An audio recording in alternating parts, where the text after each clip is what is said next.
keynote presenters. The first one is Lewis Johnson. He is the chief scientist and co-founder of Alelo and will present work about rapid workforce development. Lewis, if you could please put your video on so we can spotlight you. Here I am. Okay. Okay, now we have to find you. Here you are. And he is in Hawaii. I see him. I am in Hawaii. That's correct. That is his home, more or less. Apologies. Zoom is really slow on my machine today, so things may lag, but hopefully things will work. So let me share my screen. And here is my presentation. Yes, thank you for the introduction, Bev.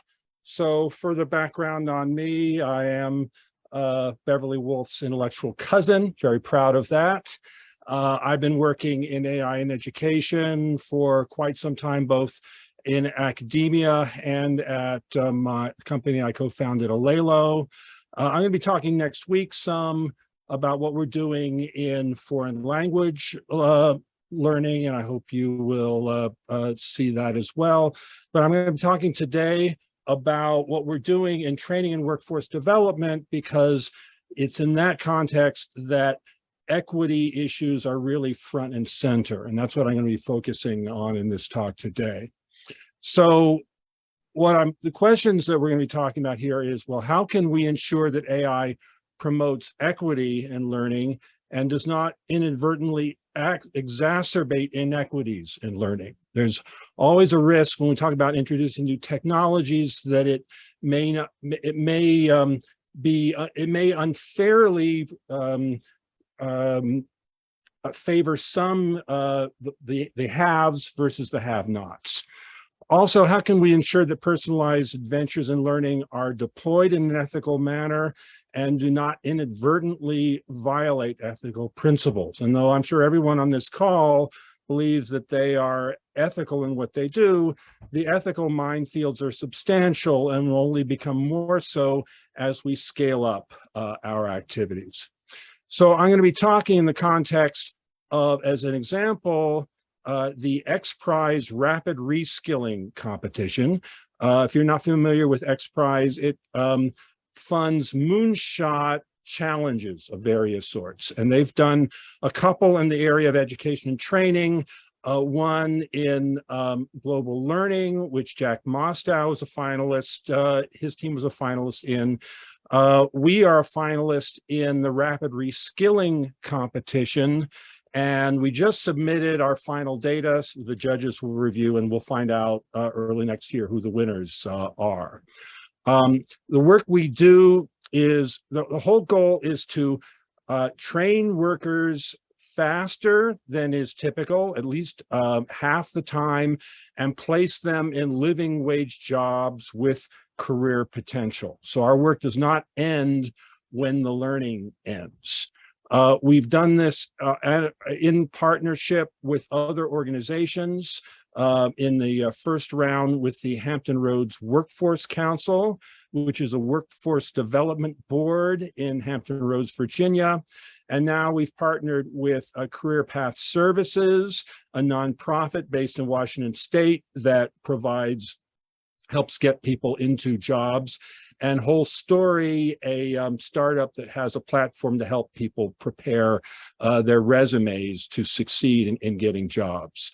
For this particular competition, there's a total of $5 million of prize money, and we, as one of the finalists, have already won a share of that and hope to win more. And in the process, we've learned a lot about the educational inequities that our learners face and how to overcome them. So, and the key point to keep in mind is that that PALs need to support learners with a wide range of abilities and disabilities, a wide range of ages. Adult learners are an increasingly important segment that we should target. They can have a range of educational histories and life experiences. They can vary quite a bit in their access to resources, and they can have home and family situations that can be more or less conducive to learning. And we must consider all these factors if we want to equitably provide good learning solutions.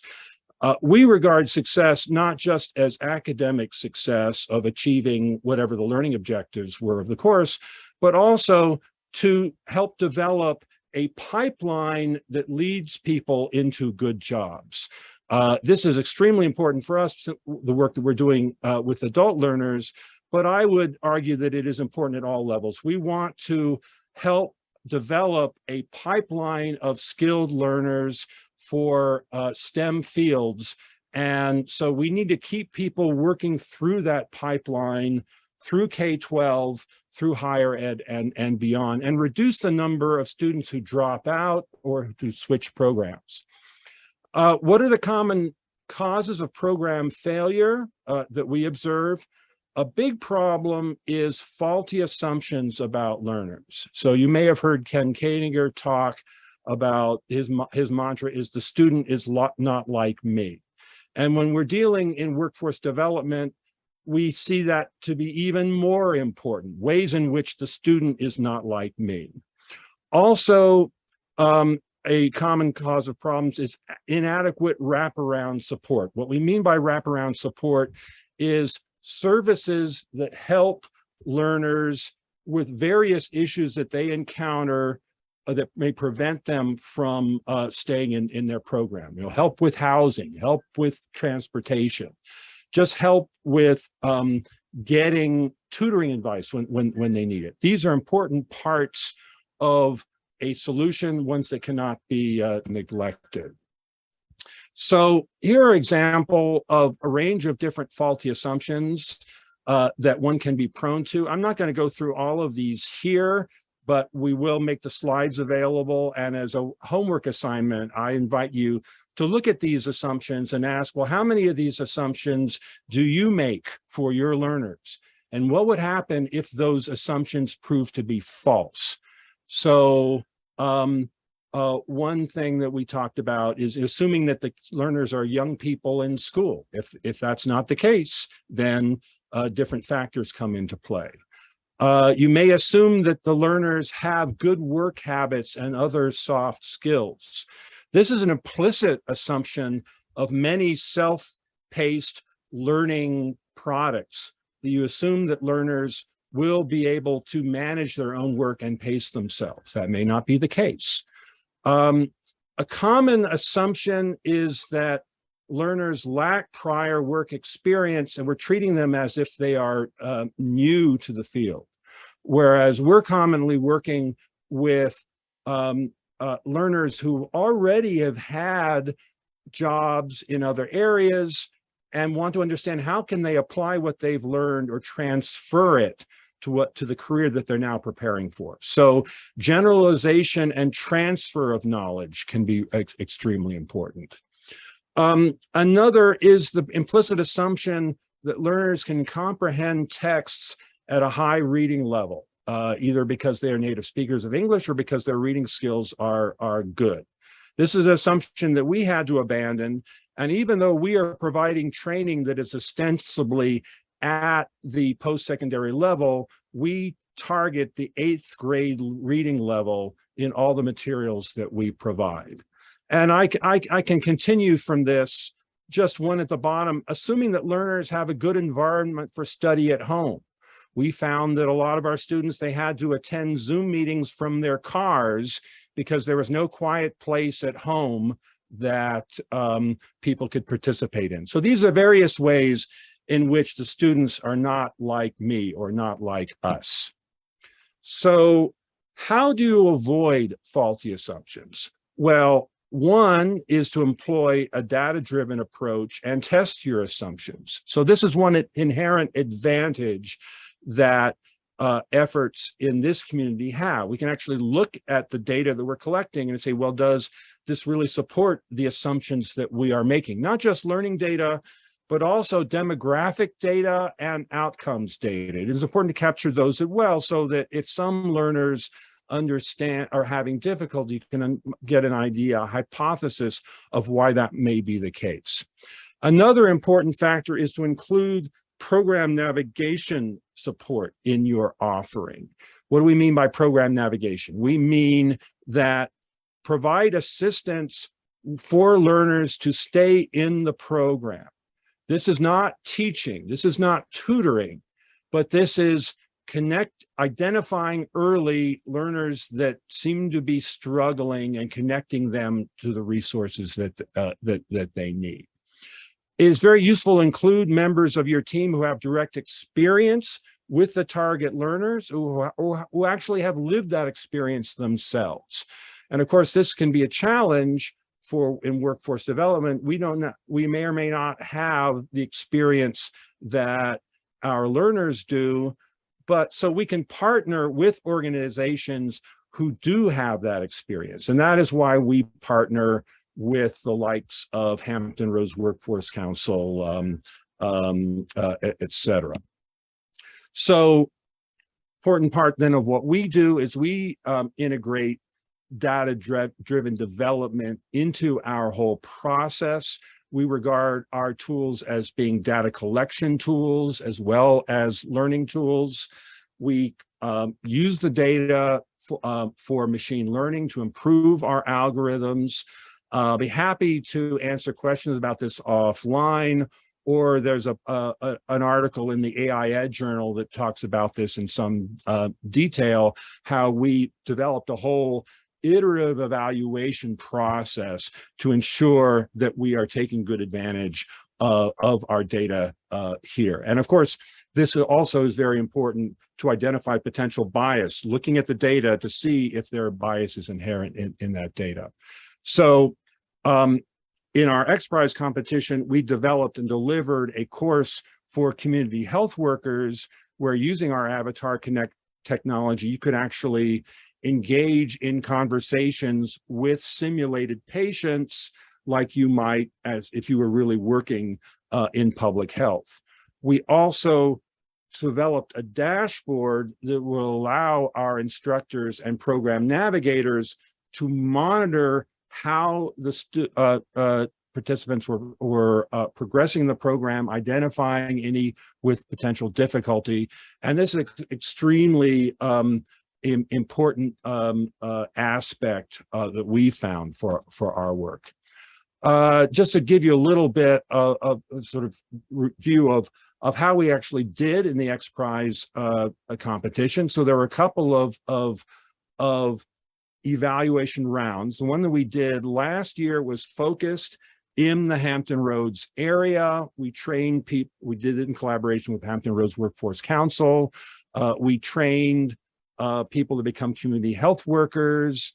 Over half of them completed our training, and we were able to get a few of them into jobs in the chosen field where they did very well.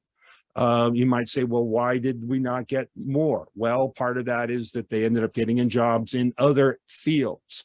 Some of them is that we provide the training, and then when it came to actually provide job placement, we lost contact with them. So these are some of the issues that we encountered dealing with this population and getting them into jobs. Then in round 3, where we scaled this up, we then combined our team with the whole story and the career path services people. And so then we trained a larger number of trainees. The number who completed the training was quite a bit less, although the Alelo trainees, we got quite a bit more Alelo trainees through the training than our partners did. What are some of the differences? Understand in this work that there's a lot of factors that can influence results from one study cycle to the next. One is that the job market in 2022 is very different from what the job market was in 2021, which is in the midst of the pandemic. So there, people really needed training in order to get jobs. Now we're at full employment. Anybody can go get a job anywhere. So why do they need to go through training? We found it was harder to recruit participants. We also found that the participants that we did get were less prepared for employment. They lacked a lot of the soft skills that anybody needs if they're going to be successful in a training program and in a job search.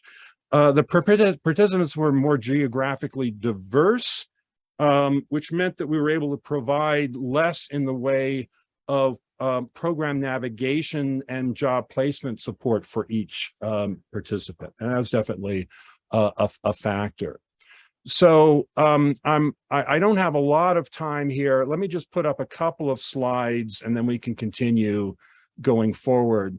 So we also are looking at issues of ethical problems in personalized learning, and we face it a lot, and some of them ones that you would anticipate, like privacy issues or side effects such as too much screen time, but also mistaken assumptions about learners can implicitly bias your program in favor of some issues, some learners and not others. So bias in program development is an ethical issue in itself, I would argue. By the way, if I would recommend you take a look. There's a lot of this material online. The Summit Learning program that ran into a lot of backlash, that ran into questions of were they using data effectively, was their program ethical? And a lot of that has to do with losing trust of the stakeholders. This is something that we have to be super concerned with. And I think that just the requirements that NSF applies in general to research are not enough. So we talk about data management plans. Usually that means, well, are you making your results available to the research public? Well, ethical data management and trustworthy data management are really front and center if you want to retain the trust of stakeholders. So just to close here, and I'd be happy to talk more with this later, there are a lot of challenges if you really want to support disadvantaged learners, but that means that there's a lot of opportunities for AI here. I see in the form of dashboards that empower both teachers and program navigators to support learners better. I think there's potential now to automate some of the work that our program navigators do. The chatbots, if you will, buddies that support learners could assist them. I think the issue of how to adapt learning based on previous learning and work experience is a very interesting and very relevant research question. And then, very important for scaling up, authoring tools that help us to scale up the development of content. And we're very much concerned with how can we adapt and convert the learning content that's out there and turn it into something which is AI enabled. I think this is one way of actually scaling up the content development process. And then finally, tools to analyze data for potential biases and inequities. Is your project, is your program built to identify and prevent biases where they occur? So I think I am out of time, so I will stop there. And thank you all for your attention. Great. Thank you very much. You covered a lot of territory. I don't see anyone's hands up, but I wanted to ask if you'd say a few more sentences about the summit issue and the backlash against personalization. Yeah, so it's very interesting. So parents had a lot of complaints, some of them founded and unfounded. And so one complaint was, well, this is forcing kids to spend lots more time on screen. They're doing more time screening and less time working with other students and with teachers, which I think is a reasonable concern. Then there are other concerns that had less merit. So basically the argument was, well, Summit Learning is funded by the Chan Zuckerberg Foundation. Mark Zuckerberg he runs Meta. Meta steals people's data and makes money off of them. Ergo, you are trying to steal my students' data and make money off of it. So you see the fallacy in that argument, but it doesn't matter if picking out the logic of the argument is less of a lesson here than to make sure that you're really proceeding in a trustworthy fashion, that there are strong safeguards so that even if, Mark Zuckerberg wanted to take advantage of your data, he would not be able to do it. There would be safeguards in place to prevent it. So I think that's sort of a key lesson there. Great. Thank you very much, Louis, for great talk.